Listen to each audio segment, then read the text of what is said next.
Good morning, CDT day 76. Just got all camp packed up and ready to go.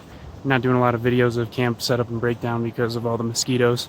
So they've been out all morning. I actually spent about a half hour just watching a spider try to kill them. And finally got one, which is cool.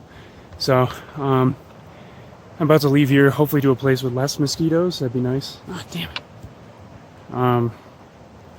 And there are two potential plans for the day. One plan is to go 6 miles down to this parking lot that intersects a highway and take that into Leadville. Go into Leadville tonight, have some beer for the first time in 2 weeks because of my antibiotic, or get some food and then stay at a hostel that has a hot tub because I've been there before. The other option is to keep going all the way to Silverthorne. That's what I want to do. That's what I need to do. But, you know, if I feel a little too busted up and tired, then I might just have to, you know, take it and go into Leadville. But I'm going to try not to. We'll see how that goes.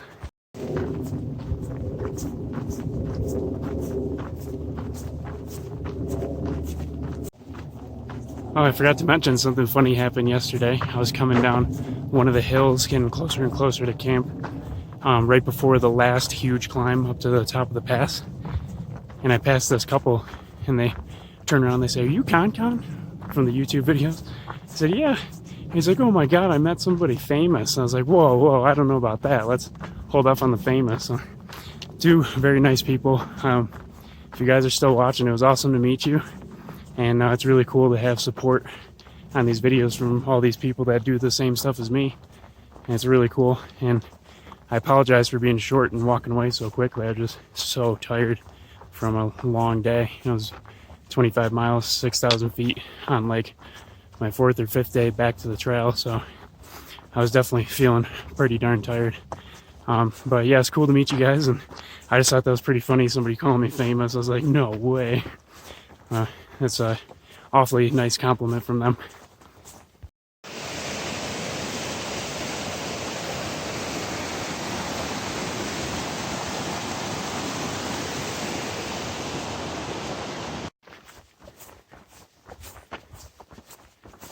Talk about pristine trail. Well, just coming along the trail to a junction that takes you to one of the Colorado Trail cabins, which is this way. That was one of my plans to get to it for last night, but that would have turned it into like a 32-mile day instead of 25, and I was exhausted, so that wasn't happening. But at this junction, they just have a bench and a porch swing. Pretty incredible. So I think I'm going to hang out here for a little bit, have a swing, drink some water before I continue on. Sitting on the old swing bench has given me some time to think, so now I'm calling this the thinking swing. And what I'm thinking of is whether or not I should go into Leadville or just keep going until I get to Silverthorne. Right now, I think it's easier, better all around, except for more expensive, to go to Leadville. So I would walk 4 more miles to intersect the last point of intersecting the highway so that I get up as many miles as I can today. And that'll be about 4 miles, and that'll put me at like 2:30 p.m. And then I could hitch a ride into Leadville. I stayed in a hostel when I was there, and there was an incredibly nice woman who just took over the place, and so I've been there before, so I know they have good beds, they have a hot tub, they have free laundry, although that could have changed because I was there on her first weekend. She also had free breakfast, which also could have changed, but hot showers, and did I mention hot tub? Yes. And then in that town, you know, I went to a couple of places that had really nice food. So I like that town. I wouldn't mind visiting it one more time. So walk 4 miles around 2:30, get a hitch into Leadville, spend the night, $30 for a bed at this hostel, and relax in the hot tub, drink for the first time in 2 weeks, just have some nice beers, have some dinner, maybe meet some other hikers. I just got to the parking lot at Tennessee Pass. They have a lot of like monuments and signs and different things here. Interesting. But the highway's here. More importantly for now is this privy bathroom, because I have been saving up my usual morning bathroom break for about 6 miles now just for this. And it's turning into emergency mode. Well, I made it to the Colorado Trail House where I was last time on my way to Mark and Jess when I got sick. So I stayed here with 2 Slice. There's a hot tub, $30 for a bed. I actually was able to pick up a bottom bunk. Hell yes. And there's like free laundry with free soap, free breakfast, hot showers, and it's like a block away from town. So I am settling in. There's also some hiker information on here. Some people I know, some people I don't, but no one's really been through here anytime recently. So looks like I'm on my own at the moment. Also, this hiker box, I put in my hiking pants because I wasn't going to use them anymore, and I figured they might be here when I get back because they had some tears in them, but it looks like somebody took advantage of it and got them. I mean, they were Piranhas, so they're pretty expensive pants. That's okay, because I planned on buying new pants in REI anyways. So, what I did find is Ultra Lone Peak 4.0s, the exact shoe that I wear in much better condition in the hiker box, but they're a half a size larger. I think that I can make that work. So I can go from 11.5s to 12s, no blown out sides, no cap coming off the front, and much better condition and tread. So that might have just saved me $110. Holy crap, what a find.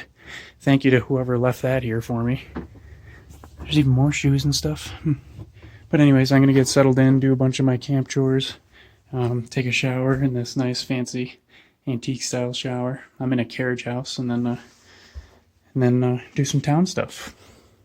Well, while I'm waiting for my laundry to get done, I picked up some loaner clothes, and this is the base layer that I took out of the box in Chama, New Mexico. So I made it all the way here, and it's still hanging out. So that's pretty cool. But even cooler is I also found myself some loaner shorts. Ooh, check that out. Oh, Heisman. I never was one for the skies out, thighs out type shorts, but they're pretty comfy. Get a lot of flexibility. Not so bad. Another thing I just found is the Sawyer Squeeze Micro. This is my normal size one. Now, according to what I can only assume is marketing, they say that the Micro is smaller than the Mini, but more effective than the original. So let's test it. I'll test it out here for you guys today. So first thing I'm going to do is back flush one 700 milliliter bottle through each one so they're both cleaned out. The first thing you want to do when back flushing a filter is to loosen a lot of that dirt that's in there. So usually I'll just tap it against a tree, or since I'm in a nice place and I don't want to break anything, hand will work just fine. So you can do whatever rhythm you want. Go to a song that you like maybe. My usual is just 3 taps, turn, 3 taps, turn, and do that. And then you can back flush with the sport cap of a smart water bottle instead of needing to bring the plunger with you. So you just plug that right in. Oh yeah. And then out comes all the nasty stuff. So mine's looking pretty clean because I've been drinking some pretty clean water for the past week. So that's pretty good. But I do this with a full bottle regardless, just to get everything out, and I'll do it with both of these, and then we'll start flushing them on a timer to see how they do. Well, first of all, I can see why somebody put this Micro in the hiker box. They were neglecting it quite a bit. I filtered mine that I just spent a week filtering water with, and I had to go through 2 run-throughs until it ran clear every time. This, I just went through about 10, maybe 12. So somebody was not properly back flushing their filter. They probably felt like it just had a crappy flow rate and then got bored with it and threw it out and thought they'd get something better. You have to back flush your Sawyer Squeeze filter in order for it to work as well as you want it to. And you can't just plug in either the sport cap for a smart water bottle or the syringe and just push water out. You have to smack it, knock it around, get that dirt loose. And if you have warm water or hot water, not too hot because you don't want to damage it, but if you have really warm water, that'll help loosen it up as well. So warm water, knocking it around, push it out till it's clear, do it again as many times until it comes out clear the first time after you're pushing water through. And that is how you back flush your Sawyer squeeze. So now these are both back flush, clean, and I'm going to see how long each one takes to push out a bottle of water. All right, one 700 milliliter bottle of water, 3 times unscrewing it to let air back in for both items. My original big size Sawyer squeeze filtered this whole thing in about 52 seconds. The micro did it in about 1 minute and 5 seconds.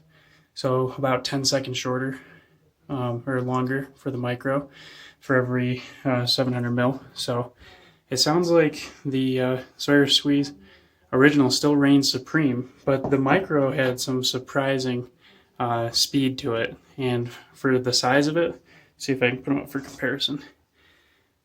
For the size of it compared to it, I don't see why the micro would be a problem at all.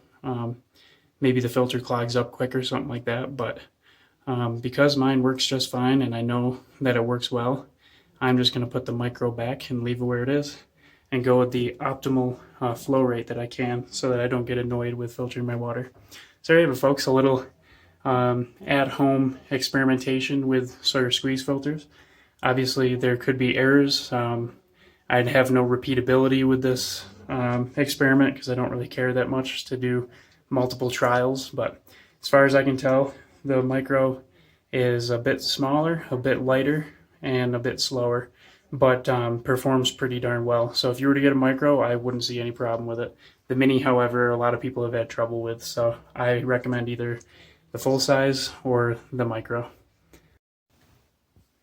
All right, yeah, I definitely just got one of the biggest hiker box finds that I've ever been able to have. My other shoes were blowing out on both sides of both shoes, and then the tips were coming off. And when I was at Mark and Jess's, I repaired them by sewing them back together, putting patches over them, sewing those in, and then putting shoe goo on top, which is similar to Aquaseal. And those all came off in like 2 days on trail. So when I came into town here in Leadville, they were garbage. And then I come in and see these, the exact same brand, model, color scheme, and only difference is they are a half size bigger. I usually wear 11.5s, and these are size 12s, but I've been wearing them around, and they fit pretty perfectly. So now I just got some almost brand new, perfect condition Ultras that would have cost me $120 when I hit REI in 2 days, and now I got them for free. This is incredibly amazing. I can't even believe that this is a thing. So this is the ultimate trail magic. Got myself some new runners. All right. Gotta keep the fans happy. Yep. Like I said, I'm gonna be a good boy and not do anything bad. Never mind. Let's go to Periodic Brewery and get some brews. There's no better way to figure out through hikers than to show up at the brewery. Like, you'll find the through hikers. You're right. I think our easiest, most cost-effective solution is just. We've got everything. Dimly lit restaurant, romantic songs, a beautiful filet mignon dinner, and a date. I just finished a delicious dinner and headed through the sleepy town of Leadville. Very beautiful town, picturesque. Also the highest elevation town in the U.S. at 10,152 feet. Little fact there for you. But also incredibly quiet. Except for fourth meal here. He's not being quiet.